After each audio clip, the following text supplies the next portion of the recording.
चिराग पासवान की तरफ से सबसे बड़ी बगावत हुई है। आपको लग रहा होगा कि कैसी बगावत, तो हमने सोचा कि जरा आपको उस बगावत के बारे में बताया जाए जिसको प्रधानमंत्री नरेंद्र मोदी और अमित शाह भी अब रोक नहीं पा रहे हैं।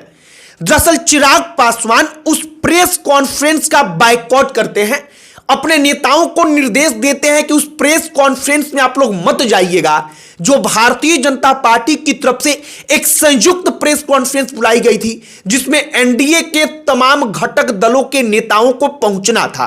फर्स्ट बिहार अपनी रिपोर्ट में कहता है कि चिराग पासवान के नेता कहते हैं कि चिराग पासवान ने इस बात को लेकर निर्देशित किया था कि उस प्रेस कॉन्फ्रेंस में हमारी पार्टी का कोई नेता नहीं पहुंचेगा, उस प्रेस कॉन्फ्रेंस का हमारी पार्टी की तरफ से बाइकॉट होना चाहिए।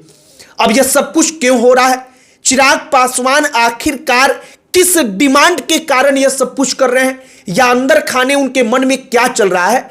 हमने सोचा कि जरा वो कहानी बताई जाए, आपको कहानी बताई जाए कि चिराग पासवान बार बार जो जातिगत जनगणना होना है उसको लेकर के कहते हैं कि जाति गिनी जाए, लेकिन पब्लिकली मतलब कि जनता के बीच किस जाति का जनसंख्या कितना है इसका डेटा नहीं लाया जाए, उसको छुपा करके केवल सरकार अपने तक रखे और उसके हिसाब से पॉलिसी बनाए। और क्या भारतीय जनता पार्टी इसके लिए तैयार नहीं है?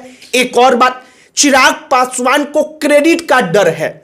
वो दिखाना चाहते हैं कि चिराग पासवान के कारण जो जातिगत जनगणना हो रहा है वो चिराग पासवान के कारण संभव हो पाया, वरना ये नहीं हो पाता। आपको हम एक एक करके सब कुछ बताएंगे, लेकिन आगे बातचीत करने से पहले हमारा नमस्कार स्वीकार करिए। हमारा नाम मोहित कुमार सिंह है। फर्स्ट बिहार चिराग पासवान की पार्टी के बारे में अपनी रिपोर्ट में कहता है कि उनके नेताओं के मुताबिक चिराग पासवान कोई बड़ा निर्णय ले सकते हैं। अब बड़ा निर्णय का मतलब क्या?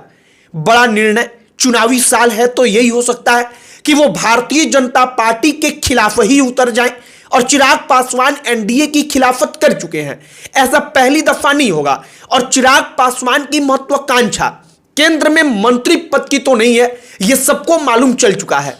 वो चाहते हैं कि बिहार में आया जाए और मुख्यमंत्री की कुर्सी ही उनका सपना है।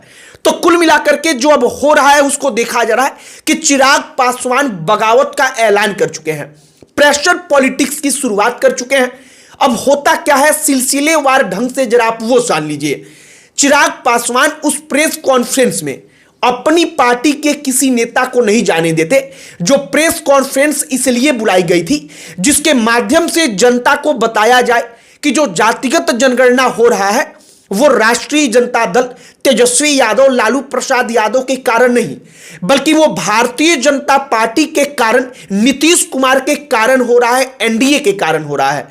अब चिराग पासवान के बारे में कई रिपोर्ट्स में कहा गया कि चिराग को इस बात से दिक्कत है कि नीतीश कुमार को किसी का कोई काम अगर किया जाए तो उसका क्रेडिट मिले।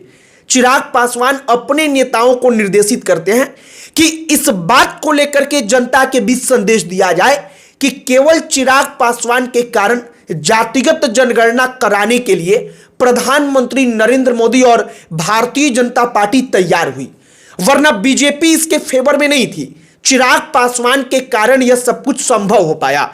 मतलब चिराग पासवान जो अपना कद है वो अपना कद अचानक से चाहते हैं कि बहुत बड़ा कर लिया जाए जनता की नजरों में, और विशेष तौर पर जो दलित वोटर्स हैं, जो पिछड़े वर्ग के वोटर्स हैं, उनके अंदर अपनी पैठ बनाई जाए।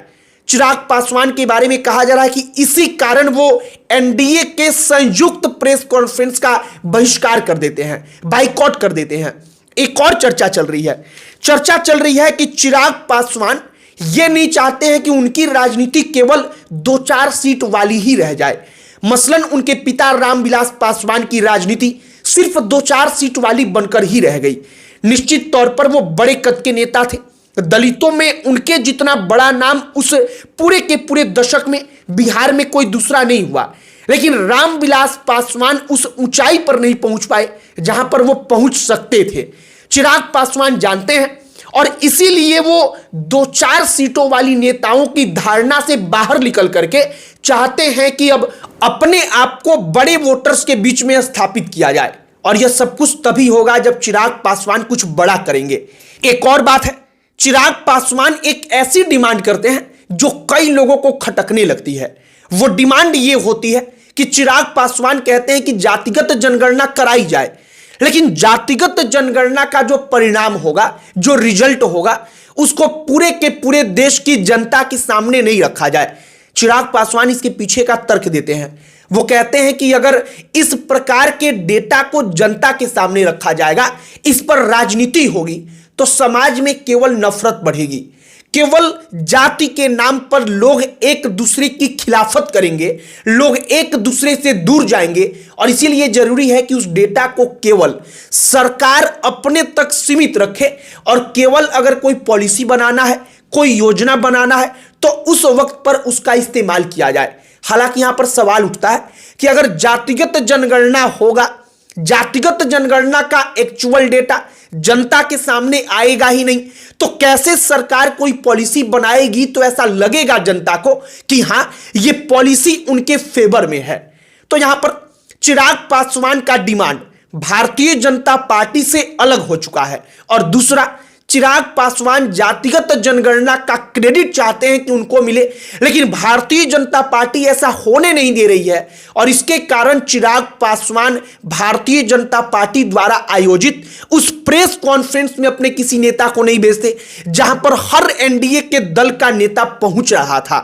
बाकी अब बिहार की राजनीति में आगे क्या होगा यह तो वक्त बताएगा, लेकिन राष्ट्रीय जनता दल इस बात को लेकर दावा बार बार कर रही है कि चिराग पासवान बीजेपी का साथ छोड़ेंगे।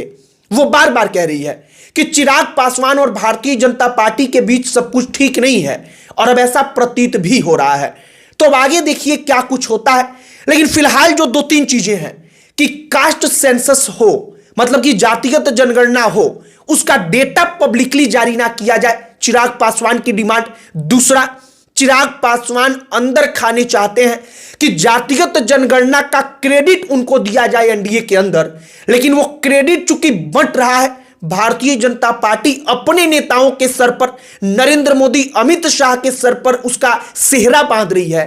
तो ये चिराग पासवान को खटक रहा है, और सबसे ज्यादा खटक रहा है कि मुख्यमंत्री नीतीश कुमार को भी इसका सेहरा बांधा जा रहा है। बाकी अब चिराग पासवान की नाराजगी या प्रेशर पॉलिटिक्स केवल इसलिए कि चुनाव में ज्यादा उनको सीट मिल पाए, यह सब कुछ आखिरकार क्या है वो आगे आने वाले वक्त में बखूबी सबको मालूम चल जाएगा।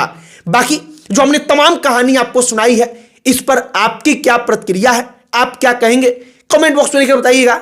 बाकी इस वीडियो को यहीं पर समाप्त करते हैं। अन्य कोई टॉपिक जिस पर आप चाहते हो कि हम वीडियो बनाएं, तो आप उसे भी कमेंट बॉक्स में लिखकर बताइएगा। इस वीडियो को यहीं पर समाप्त करते हैं। अंत में हमारा परिचय, हमारा नाम मोहित कुमार सिंह है। बहुत बहुत धन्यवाद।